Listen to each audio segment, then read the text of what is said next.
FIFA November വിൻഡോയിൽ വരണമെന്നായിരുന്നു നമ്മൾ പറഞ്ഞത്. ഇടക്കാലത്ത് അവർ അടുത്ത വർഷം എന്നുള്ളത് പറഞ്ഞപ്പോഴാണ് നമ്മളത് ഈ വർഷം തന്നെയാണ് വേണ്ടത്. കാരണം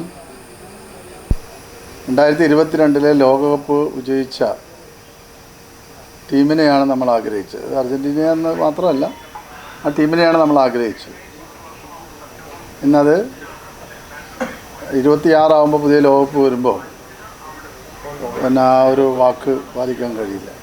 അപ്പോൾ അതുകൊണ്ട് തന്നെ ആ ടീമിലെ കളിക്കാരെ മുഴുവൻ താരങ്ങളെയും കേരളത്തിലെത്തിക്കണം എന്നാണ് നമ്മൾ ആഗ്രഹിച്ചു നമ്മൾ പറഞ്ഞത്. ഇപ്പോൾ അതിന് എഫ് എ മുമ്പ് അംഗീകാരം നൽകിയതാണ്. ഇപ്പോൾ ഔദ്യോഗികമായി അതിന് അംഗീകാരം നൽകിയിട്ടുണ്ട്. ലക്ഷക്കണക്കിന് ആളുകൾ ആഗ്രഹിക്കുന്ന ഒരു മാച്ചാണ്.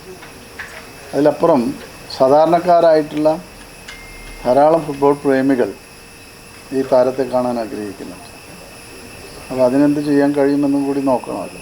കളി എന്നുള്ള ഫ്രണ്ട്ലി മാച്ച് ലോകത്തിലൊക്കെ തന്നെ നടക്കുന്നുണ്ട്. ടിക്കറ്റ് വെച്ചിട്ടാണല്ലോ നടക്കുക.